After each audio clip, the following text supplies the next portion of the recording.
Hello అండి, welcome to Chris kitchen. ఈరోజు మనం వేడి వేడి మంచి టేస్ట్ గల ముర్గ్ మేతి చికెన్ తిందాం. మేతి అంటే మెంతం కూర అండి. ఒక 4 చిన్న ఉల్లిపాయలు పొడుగా కోసుకొని వాటిని గోల్డెన్ కలర్ వచ్చేంత వరకు వేయించుకోండి. కొంచెం బంగారం రంగు రావాలండి. ఆ తర్వాత మీరు మెంతం కూరను తరుక్కొని పక్కకు పెట్టుకోండి. ఒక 3 నుంచి 4 కట్టలు చిన్నవైతే, పెద్దవైతే 2 నుంచి 3 కట్టలు మెంతం కూర తరుక్కొని పక్కకు పెట్టుకోండి. ఆ తర్వాత గోల్డెన్ కలర్ వచ్చిన ఉల్లిపాయలు మీరు ముందుగానే మ్యారినేట్ చేసి పెట్టుకున్న చికెన్ని వేయండి.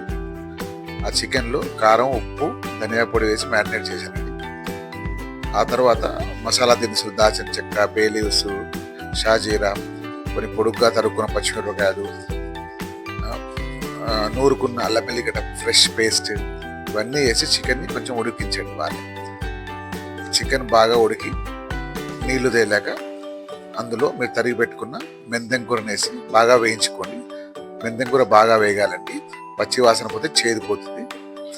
ఈ 2 బాగా ఉడికాక ఇందులో మసాలాలు వేసుకోండి. కొంచెం కారము, పసుపు, ఉప్పు, ధనియా పొడి, చికెన్ మసాలా, కొంచెం గరం మసాలా వేసుకొని బాగా కలుపుకోండి.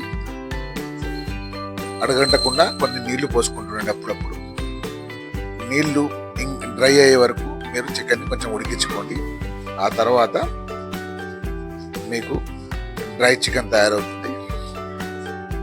దీనిపై కొంచెం కొత్తిమీర చల్లుకోండి. వేడి వేడిగా murgh methi chicken fry ready అండి. దీన్ని మీరు రైస్లోకి కానీ, చపాతీల్లోకి కానీ, ఈవెన్ మీ ఇంట్లో మంచి మందు పార్టీలు అయితే డ్రింక్స్లోకి కానీ స్టార్టర్గా కూడా చాలా బాగుంటుంది. Thank you very much.